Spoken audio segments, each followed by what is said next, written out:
Assalamualaikum warahmatullahi wabarakatuh. Halo, nama saya Ega Rahmadina dari kelas PGSDB dengan nomor NIM 200102026. Di sini saya akan mereview sebuah novel yang berjudul Toto-chan, Gadis di Jendela. Novel ini diangkat dari kisah nyata penulisnya, yaitu Tetsuko Kuroyanagi, yang menceritakan tentang masa kecilnya yang penuh dengan kepolosan, rasa ingin tahu yang besar, selalu ingin mencoba hal-hal baru, penuh khayalan, dan ia termasuk anak yang hiperaktif. Tokoh-tokohnya yaitu ada Toto-chan, mama papahnya, Rocky si anjing peliharaan, kepala sekolah, teman-temannya, dan masih banyak lagi. Namun hal yang paling penting yang ingin diceritakan oleh penulis dalam buku ini ialah tentang Mr. Kobayashi atau sang kepala sekolah gerbong kereta. Toto-chan adalah nama kecil dari Tetsuko Kuroyanagi.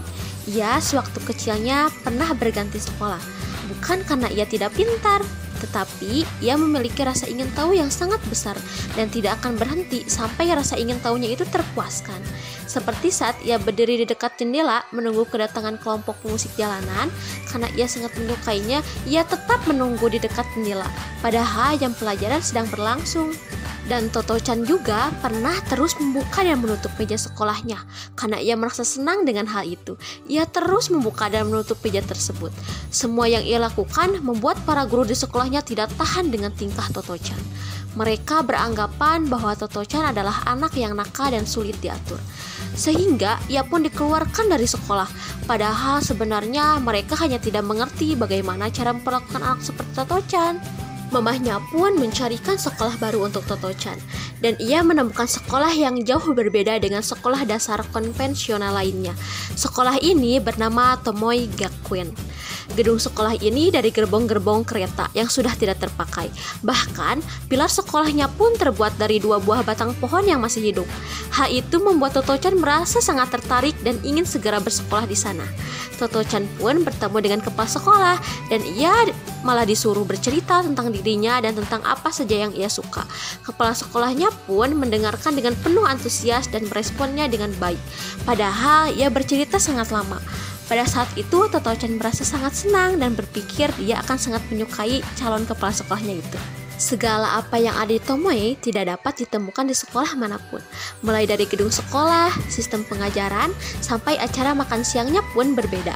Kepala sekolah sengaja mendirikan dan membuat semua peraturan yang ada di sekolahnya menjadi seperti apa yang ia inginkan. Semuanya merupakan bentuk rasa peduli dan cintanya terhadap pendidikan anak-anak. Selain itu, jika pada sekolah lain pelajaran yang akan mereka ajarkan telah diprogramkan dan diatur, maka di Tomoe, anak-anak yang memilih pelajaran yang ingin mereka pelajari sendiri setiap harinya. Hal itu didasarkan pada keinginan Mr. Kobayashi untuk mempersiapkan anak didiknya agar tetap menjadi ahli di suatu bidang ilmu tertentu saat besar nanti, dan dapat melihat bakat dalam diri mereka dengan memberikan kesempatan untuk bebas memilih pelajaran yang ia inginkan pelajari sejak kecil. Tidak dengan memaksa mereka untuk mengikuti semua pelajaran yang telah diatur seharian, yang mungkin saja terdapat mata pelajaran yang mereka tidak senangi. Makan siang di Tomoe juga sangat unik sekali. Anak-anak diwajibkan untuk membawa bekal sesuatu dari laut dan sesuatu dari pegunungan. Hal ini sebenarnya hanyalah sebuah istilah untuk anak-anak agar makanan yang mereka bawa tercukupi nilai gizinya. Tidak mesti seberapa mewah bekal yang mereka bawa, hanya cukup dengan sesuatu dari pegunungan atau sayur-sayuran dan laut, ikan, daging, dan lain-lain. Mr. Kobayashi memiliki dedikasi yang tinggi terhadap murid-muridnya. Ia ingin menanamkan rasa percaya diri dan bangga pada diri mereka. Karena itu, ia membuat peraturan-peraturan yang dapat memupuk sikap percaya diri. Seperti saat berenang, ia tidak membuat peraturan yang tegas bahwa mereka harus berenang dengan baju renang atau tidak. Mereka merasakan bahwa berenang tanpa busana lebih mengasihkan.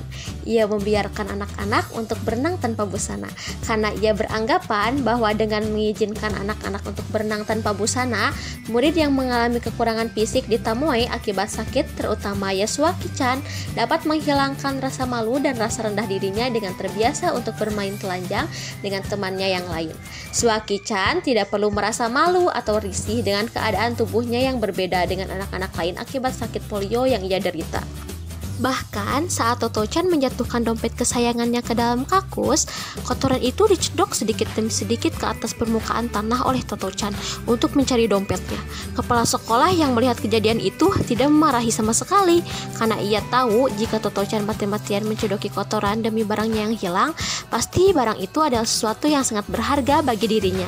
Dan ia pun membiarkan Toto-chan memuaskan rasa penasarannya untuk kembali mendapatkan dompetnya yang hilang. Kepala sekolah justru memberikan kepercayaan pada Toto-chan bahwa ia harus mengembalikan semua seperti semula, mengembalikan kotoran-kotoran yang ada di atas tanah ke dalam kakus. Hal itu secara tidak langsung mengajarkan sikap tanggung jawab karena ia telah diberikan kepercayaan oleh kepala sekolah. Toto-chan pada akhirnya juga merasa kapok untuk tidak akan mengintip ke bawah kakus lagi. Sewaktu kecil di sekolahnya yang dulu, Toto-chan sering dicap sebagai anak nakal, anak yang tidak bisa diatur. Padahal sebenarnya ia hanya seorang anak kecil dengan rasa ingin tahu yang besar dan akan melakukan berbagai hal untuk memuaskan rasa ingin tahunya itu. Sampai tidak jarang membuatnya mendapat masalah, membuat penilaian orang bahwa ia adalah anak nakal. Sehingga Mr. Kobayashi ingin menekankan pada Toto-chan bahwa sebenarnya ia adalah anak yang baik. Sekolah Tomoe penuh dengan pengajaran. Pengajaran bukan hanya saat anak-anak berada dalam kelas, tapi semua aktivitas yang dilakukan di Tomoe penuh dengan pengajaran. Semua itu lahir sebagai hasil pemikiran dan bentuk kecintaan Mr. Kobayashi terhadap anak-anak.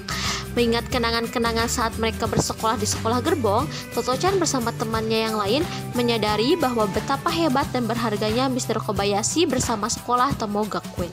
Banyak hal aneh dan tidak rasional yang dilakukan Toto-chan selama di Tomoe yang tidak dilakukan oleh teman-temannya yang lain, seperti mengambil dompet dari pembuangan kotoran, duduk di cabang pohon sambil melihat orang lain berlalu lalang, menyusup lewat kawat berduri hingga pakaiannya robek, dan masih banyak lagi hal-hal yang dialami Toto-chan di sekolahnya itu.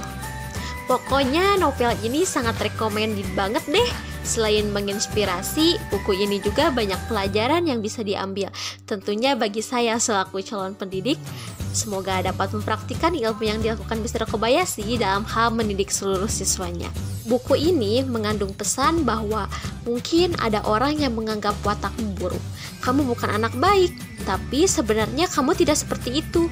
Mungkin kamu terlihat tidak baik dalam hal tertentu, tapi di balik itu sebenarnya kamu adalah anak baik dengan watak baikmu. Cukup sekian dari saya, mohon maaf bila banyak kekurangannya. Wassalamualaikum warahmatullahi wabarakatuh.